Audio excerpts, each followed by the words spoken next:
This YouTube channel. I am Anjali and आज हम शुरू करने जा रहे हैं क्लास 9 हिस्ट्री चैप्टर 3 का पार्ट 1। तो हमारा चैप्टर है Nazism and the rise of Hitler. तो आप सभी ने अपने लाइफ में कभी ना कभी हिटलर का नाम तो जरूर ही सुना होगा और हमेशा उसका एक नेगेटिव रोल ही सुना होगा कि हिटलर बहुत ज्यादा बुरा था, लेकिन हमें इसके बारे में कोई इन्फॉर्मेशन ज्यादा कुछ है नहीं कि आखिर उसने ऐसा क्या किया कि जिस वजह से वो इतना बुरा माना जाने लगा। तो फ्रेंड्स, इस चैप्टर में बेसिकली हम उसी चीज को फाइंड आउट करेंगे कि आखिर उसे इतना बुरा क्यों माना जाने लगा। ठीक है, तो हमारी स्ट्रेटजी वही रहेगी जिस तरह से हम पुराने चैप्टर्स को कवर करते आए हैं कि मैं आपको हर एक टॉपिक में से मेन पॉइंट्स के थ्रू पूरे के पूरे चैप्टर को कवर कराऊंगी। तो चलिए स्टार्ट करते हैं। Story of Helmut was at the time of spring of 1945। अब फ्रेंड्स पहले देख लेते हैं इसका टाइम। जो स्टोरी ऑफ हेलमत है ये मैं आपको बाद में पढ़ाऊंगी।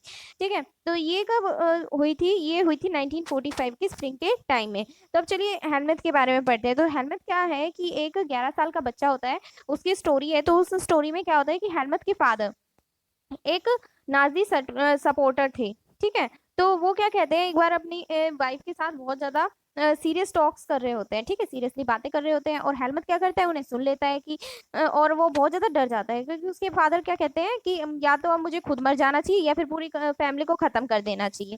ठीक है, तो ये सब बातें सुन के जो हेलमत होता है यानी कि वो जो बच्चा होता है वो बहुत ज्यादा डर जाता है। ठीक है, और फिर उसके बाद नेक्स्ट डे, मतलब कि जब ये मीटिंग कर रहे हैं, सीरियस बातें कर रहे हैं, उसके नेक्स्ट डे वो फॉरेस्ट में जाते हैं और वहां पे पिकनिक वगैरह मनाते हैं। ठीक है, और बहुत ज्यादा गाने वगैरह गाते हैं। ठीक है, अब बात तो हो रही है जिस दिन वो पिकनिक मना चुके हैं। पिकनिक मनाने के नेक्स्ट डे उसके फादर अपने आप को अपने ऑफिस में शूट कर लेते हैं। ठीक है, खुद को गोली मार लेते हैं और एक तरह से सुसाइड कर लेते हैं।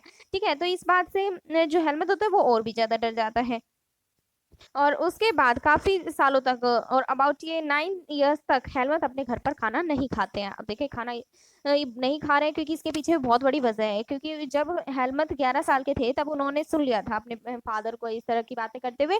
तो उन्हें डर लग गया कि है ना, कहीं मेरी मदर जो है वो मुझे खाने में जहर मिला के तो ना दे दे। ठीक है, तो इसी डर के कारण हेलमत ने 9 साल तक अपने घर पे खाना भी नहीं खाया।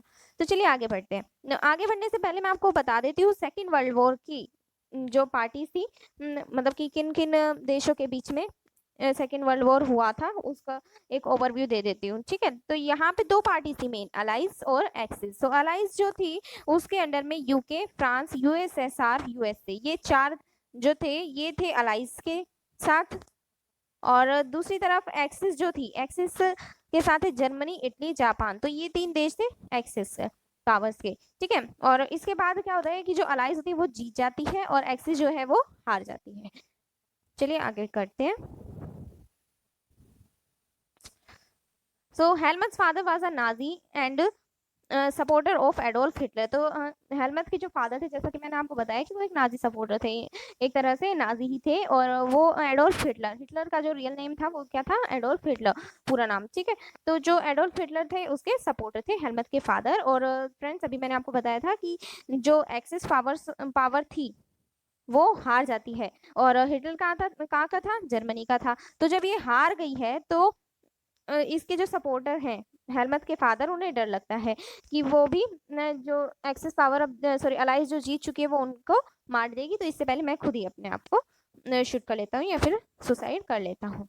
अब इसके बाद देखते हैं Hitler and his propaganda minister and his entire family committed suicide. अब देखिए हिटलर से पहले हेलमत के फादर मर गए। ठीक है, अब हिटलर भी नहीं मर रहा। हिटलर और उसके साथ जो प्रोपेगेंडा मिनिस्टर यानी कि जो बहुत ज्यादा प्रचार करते थे उनका, वो वाले जो मिनिस्टर थे वो और उनकी सारी की सारी फैमिली वो एक साथ क्या कर लेते हैं, सुसाइड कमिट कर लेते हैं। ठीक है, सुसाइड कर लेते हैं वो सभी। ठीक है, अब ऐसा 1945 में क्या हुआ, 1945 में जर्मनी सरेंडर टू अलाइज। अब अलाइज जीत चुकी है तो अलाइज को जीतने के लिए सबसे पहले एक्सिस पावर्स को हारना होगा। ठीक है, तो जो अलाइज थी उसके सामने जाकर जो जर्मनी होती है वो सरेंडर कर देती है। ठीक है, वो अपनी हार मान लेती है। कब करती है वो सरेंडर, 1945 में।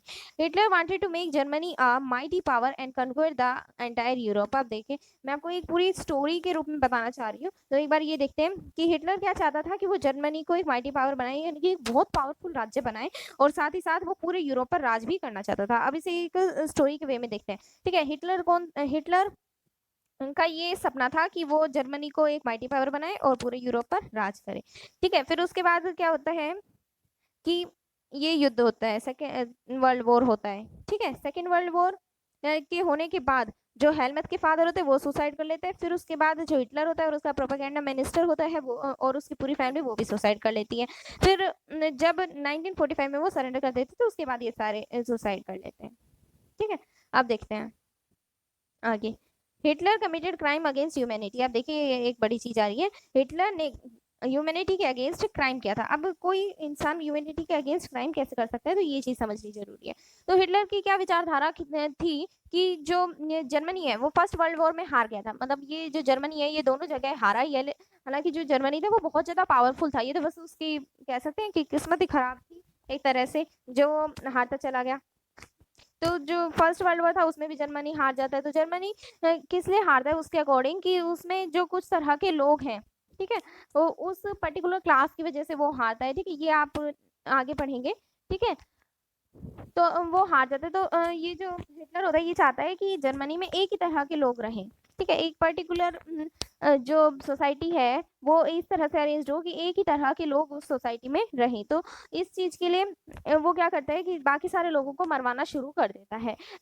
अब आगे हम देखते हैं कि वो किन किन लोगों को मरवा देता है। तो उससे पहले ये देख लेते हैं कि under the shadow of second world war Germany based a genocidal war. अब देखिए वो मरवा रहा है ना लोगों को, तो ये क्या कर रहा है कि जाति संहार कर रहा है। जीनोसाइडल का मतलब होता है जाति संहार, किसी पर्टिकुलर जाति को पूरी को खत्म करवा रहा है। ठीक है, तो जब सेकेंड वर्ल्ड वॉर चल रहा था तो उसी टाइम में जर्मनी में क्या चल रहा था, जीनोसाइडल वॉर भी चल रहा था। अब जीनोसाइडल वॉर में किन किन लोगों की बलि चढ़ती है, मतलब एक तरह से कौन कौन लोग मरते हैं। 6 million Jews, 200,000 Gypsies, 1 million Polish civilian and 70,000 Germans। ठीक है, ये सारे लोग जो होते हैं इनका ये हिटलर होता है ये मरवा देता है।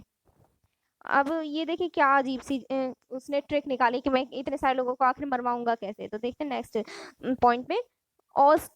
ऑस्टविट्स was a killing centre for these people by gassing. अब देखिए गैसिंग के थ्रू वो मरवा रहा है। अब गैसिंग होता क्या है, तो गैसिंग का मतलब क्या होता है कि एक पर्टिकुलर रूम में काफी सारे लोगों को बंद कर दिया और फिर उसके बाद उसमें एक पॉइजनस गैस छुड़वा दी। तो इससे क्या होगा कि जो लोग उस कमरे में बंद है उसको जब ये जहर वाली गैस लेंगे और उनका दम घुटेगा तो वो वैसे ही मर जाएंगे। ठीक है, तो ये जो तरीका था ये हिटलर ने बनाया था और ये इस जगह पर इनका किलिंग सेंटर खुलवा दिया था। कितनी अजीब सी प्रथाएं चला रहा है ये हिटलर।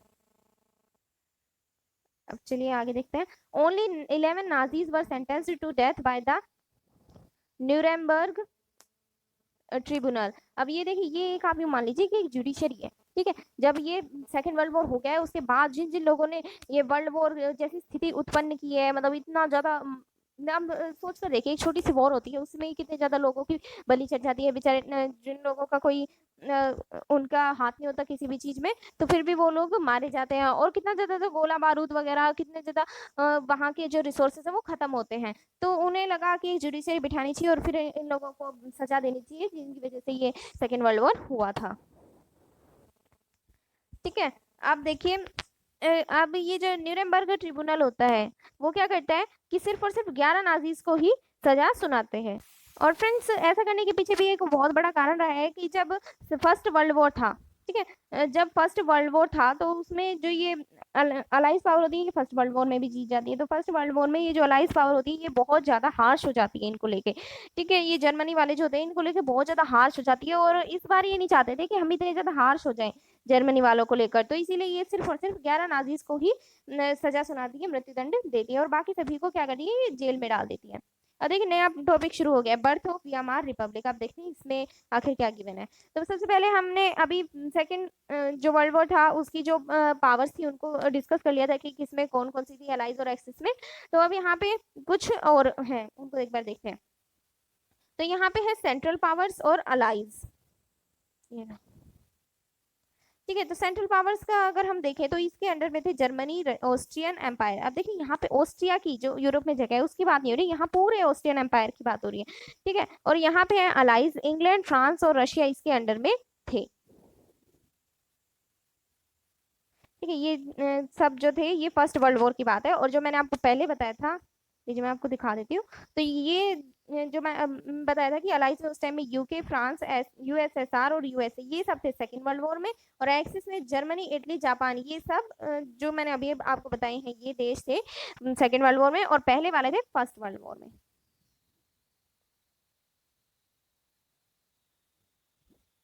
तो आगे देखते हैं। Allies won the war in November 1918 by the entry of US in 1917। अब देखिए यूएस नया मेंबर आ गया, अभी तक यूएस नहीं था, यूएस का नामो निशान नहीं था, लेकिन 1917 में, यानी कि फर्स्ट वर्ल्ड वॉर की बात हो रही है। फर्स्ट वर्ल्ड वॉर में यूएस आ जाता है किसकी तरफ, अलाइज की तरफ, ठीक है, अलाइज की तरफ आ जाता है, और अलाइज जो होते हैं वो नवंबर 1918 में पूरा वर्ल्ड वॉर जो होता है उसे जीत जाते हैं।